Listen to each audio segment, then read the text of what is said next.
Assalomu alaykum, yurtimiz va xorijda bo'layotgan muhim voqealar bilan efirda xabarlar, studiyada Hurmatoy Nurmatova. Avval bugungi dasturdan qisqacha. Noqatda ommaviy mushtlash bo'lib, otliqlar mashinalarga hujum qilishdi. O'shda giyohvand moddalarni sotishda gumon qilinib 33 yoshdagi fuqaro qo'lga olindi. Prezident Birlashgan Arab Amirligiga bo'lgan rasmiy safari davomida tadbirkorlar bilan uchrashdi. Qirg'izistonda Milliy adabiyot kuni nishonlandi.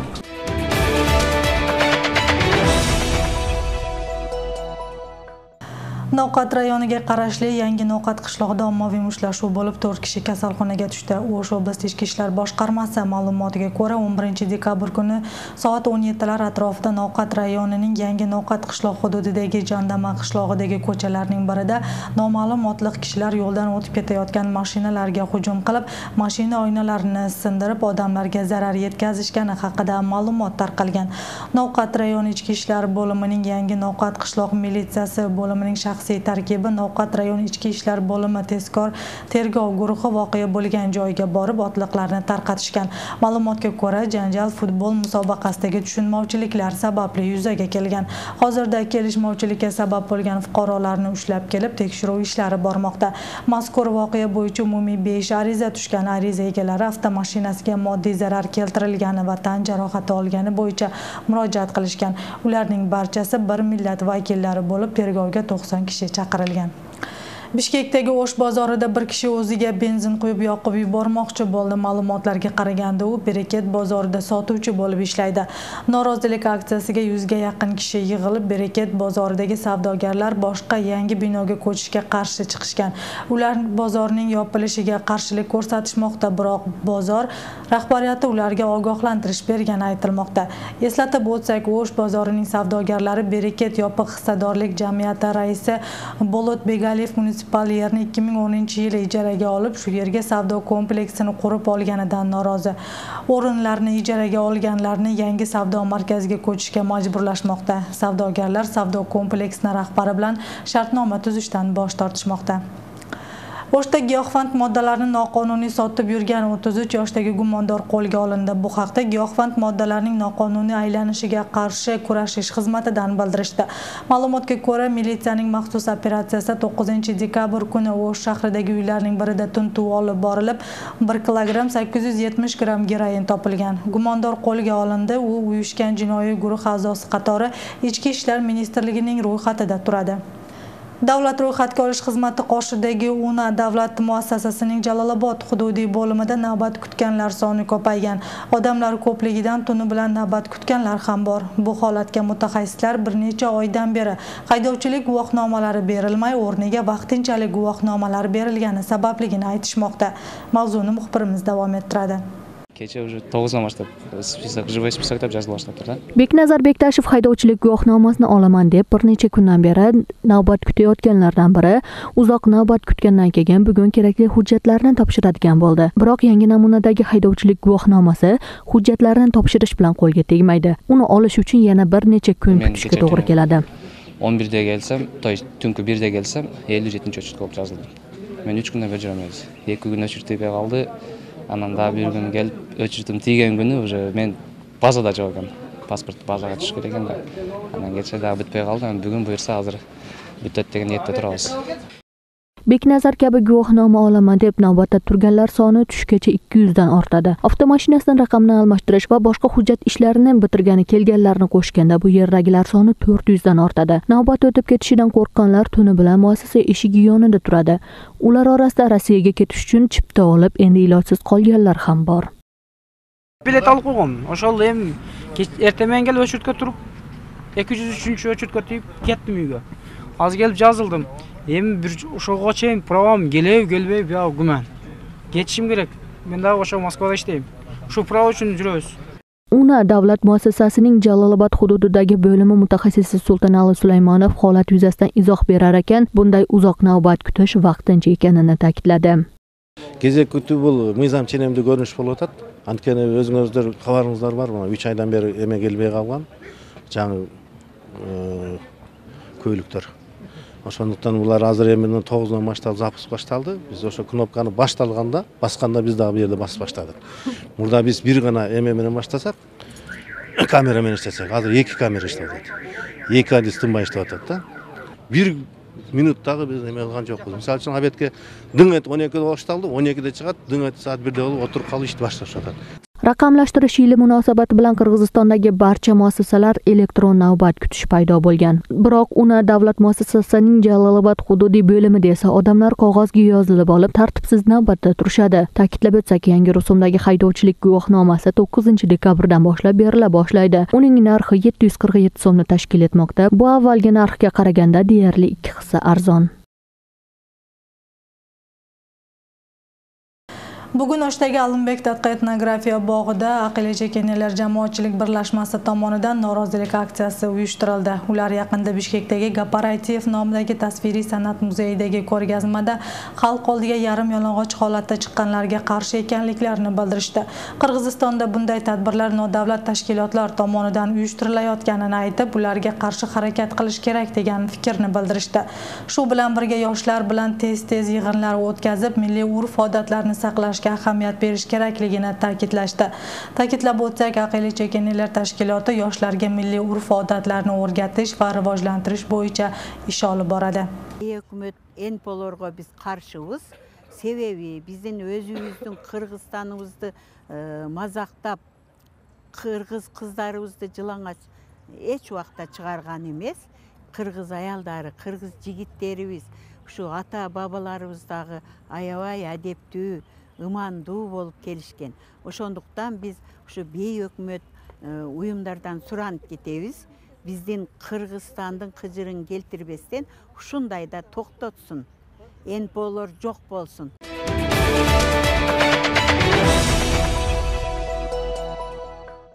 Batken oblasidagi ko'mir konlarda xavfsizlik qoidalarini saqlamay halok bo'lganlarning soni bu yil 12 kishiga yetdi. Batkendagi hukumat vakili ayni vaqtda asosan tog' kon qazish ishxonalarida texnika xavfsizligiga rioya qilinmagani sababli odam o'limiga olib kelayotgan voqealar oqibatlarini bartaraf qilish masalalari bo'yicha yig'in o'tkazdi. Kamchiliklarni bartaraf qilishda Qirg'iziston Respublikasining huquqiy me'yorlariga ko'ra tegishli organlar xususiy ishxonalarni tekshirish imkoniyati cheklangan ekanini ta'kidlashdi. Shu sababli muammoni hal qilish uchun qonunga o'zgartirishlar kiritish zarurligini bildirib, takliflarni tayyorlash va tegishli tomonlarga yuborish, uni amalga oshirishi muhokama qilindi. Shuningdek, tog' kon ishxonalarida kerakli mutaxassislarning yetishmasligi ham asosiy muammo ekani aytildi. Ta'kidlab o'tsak, joriy yilning 10-dekabrida o'rmon ko'mir shaxtasida 4 kishi gazdan zaharlanib vafot etgan. Shu sababli muxtor vakil Akram Madumarov inson o'limiga sabab bo'lgan halokatlarni oldini olish uchun qonunga o'zgartirishlar kiritish bilan birga tekshiruv organlari huquqlarini kengaytirish ham davr talabi deb bildirdi. Şu talaplarda, şu kemçilliklerde minimallaştırууга алып келгенге мүмкүнчүлүктөрүбүз бар да. Бул эми şu маселеге көйгөйгө өзгөчө көңүл коюуда болуп атат да жерлерде. Мына жакын күндөрү мыйзамсыз көмүр казуу иштери мына Кызылкыя шаарында, Учкур Кадамжай району аймагында болду эле.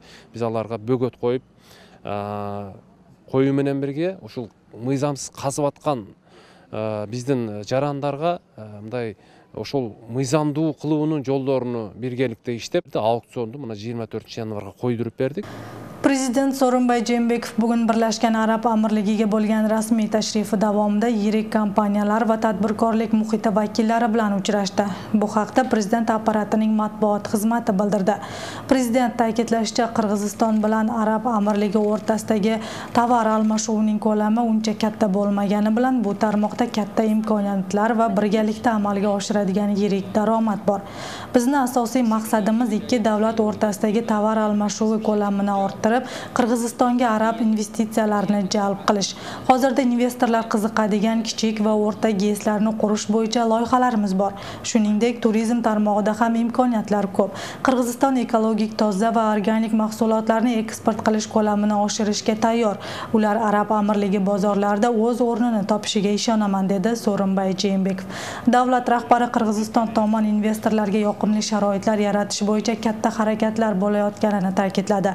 Yakunida davomida Prezident Sooronbay Jeenbekov Qirg'iziston xorijlik investorlar uchun ochiqligini ta'kidlab, yana bir bor Birlashgan Arab Amirligining tadbirkorlik muhiti vakillari mablag'larini Qirg'izistonga investitsiya qatori kiritishga chaqirdi.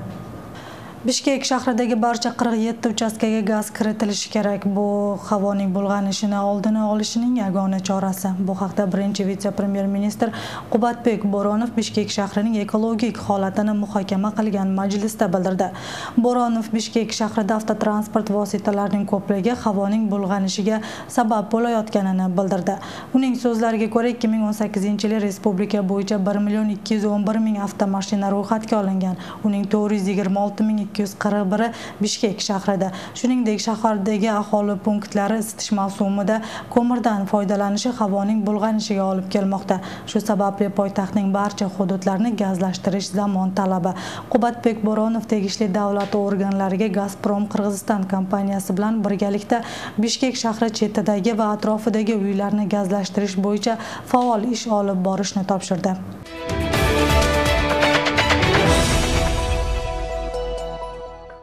Baqayota rayoni yashovchisi Aqilbek Qudayberdinov baliq xo'jaligini yo'lga qo'ydi. Tadbirkor bo'sh hovuzni suvga to'ldirib, sazan, karp, belli amur va tolstolov baliqlarini o'stirmoqda. Baliqchilik sirlari bilan navbatdagi lavhada tanishasiz. Bir vaqtlarda mazkur qishloqdagi ko'lmaklarda baliqning turlari boqilib kelgan bo'lsa, keyinchalik xususiy qo'llarga o'tgandan keyin ba'zi ko'lmaklar qurib qoldi. Baliq boqishni maqsad qilgan ayrim fuqarolar ko'lmaklarni ishlatib, hozirda baliqdan sof daromad topishmoqda. Ayni vaqtda Mingbuloq qishlog'ining yashovchisi Aqilbek Qudayberdinov do'sti bilan ko'lmakni ijaraga olib, baliqchilik bilan shug'ullanmoqda. Baliq urug'ini qishlog'idan sotib ko'paytira boshlagan. Ayni vaqtda har bir balig'i 2 kilogramgacha yetib qoldi. Жолдош балам экөөбүз баштадык 2017-жылы баштап жана айтып бергендей меме кыла алган жокпуз. Малек балык таап алган жокпуз. Ал күнү алып калган. Былтыр ушу жылы 18-жылы ушу айылда эле балдардан Сакабек, Канжарбек деген балдардан сатып алдык. 3 тонна балык. Ошо 4 түр балыгын сатып алып 2018-жылы апрель айында кой бергенбиз ушу жерге. Алды 2 килога чейин да мындай средний 1 килодан 2 килога чейин средний ушу балык бар. Азырынча толстолоп менен амур сата баштабыз. Анан сазан менен карп суу азайганда бул өйдө качып кеткен да бияка түшпөйт экен да. Ошо менен эртең чыгып калса ошо сазан, карп, толстолоп, амур 4 түр балык сатылат.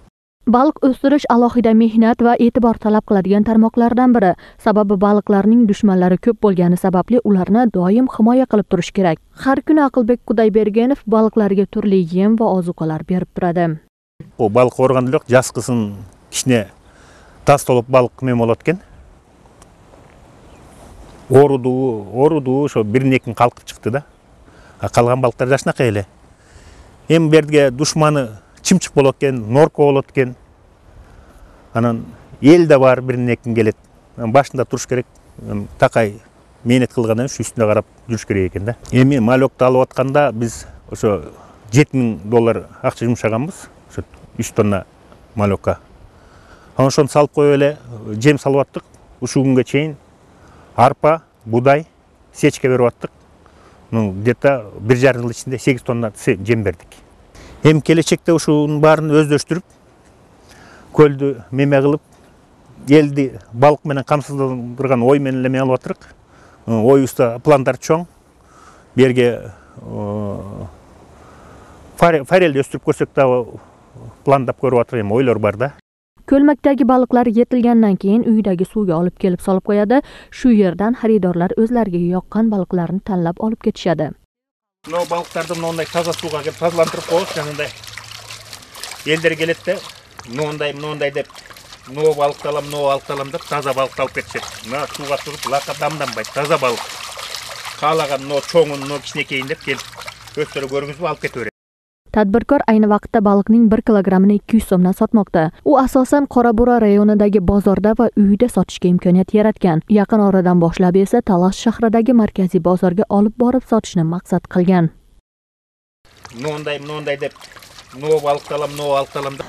2020-yildagi haj safariga boruvchilarni ro'yxatga olish elektron ID kart pasport asosida 2019-yilning 16-dekabridan 30-dekabr kuni soat 17gacha olib boriladi. Bu haqda muftiyatning matbuot xizmati bildirdi. Nomzodlar Qirg'iziston musulmonlar din boshqarmasi tizimidagi oblast, shahar qoziyatlarida va rayon xatibiyatlarida RSK bankiga to'langan 500 AQSh dollari va qaytarimsiz 700 so'm to'langanini tasdiqlovchi kvitansiya asosida ro'yxatga olinadi. Ziyoratchilarni hojilik serveriga hududiy navbatga qo'yish faqatgina birinchi to'langan 500 AQSh dollar kvitansiyasi bilan olib boriladi. Muftiyat 2020-yil haj safariga boruvchi fuqarolar Qirg'iziston musulmonlar din boshqarmasi tomonidan e'lon qilingan muddat ichida ro'yxatdan o'tishi kerakligini kechikkan fuqarolar ro'yxatga olinmasligi haqida ogohlantirdi. Bugun 12-dekabr Qirg'izistonda Milliy adabiyot kuni. Mazkur sana munosabati bilan respublikaning barcha oliy o'quv yurtlarida, maktablarda tadbirlar tashkil qilindi. 2011-yil Jo'g'org'i Kengashda Milliy adabiyot kunini qabul qilish haqidagi qonun loyihasi muhokamaga qo'yilib, natijada 12-dekabr adabiyot kuni qatori nishonlanadigan bo'ldi. Mazkur tashabbus bilan chiqqan o'sha vaqtdagi xalq vakili marhum Egamberdi Ermatov 12-dekabr taniqli yozuvchi Chingiz Aytmatovning tavallud topgan kuni bo'lgan uchun adabiyot kuni qatori tanlab olinganini bildirgan. 12-dekabr buyuk yozuvchi Chingiz Aytmatov tavallud topgan kun. U 1928-yilning 12-dekabrida Talas oblastining Sheker qishlog'ida tug'ilgan. Yozuvchi Qirg'iziston bilan butun dunyo o'rtasida ma'naviy ko'prik yaratgan inson bo'lib, ma'naviy boyligi va ijodiy izlanishi bilan topgan topilmalarni jamiyatga, o'quvchilarga bergani butun dunyoga ma'lum. Ular Jamila, Somon yo'li, Gulsarat, Yuzma-yuz, Oq kema, asrga tatigulik kun, Qiyomat kabi roman va povestlar.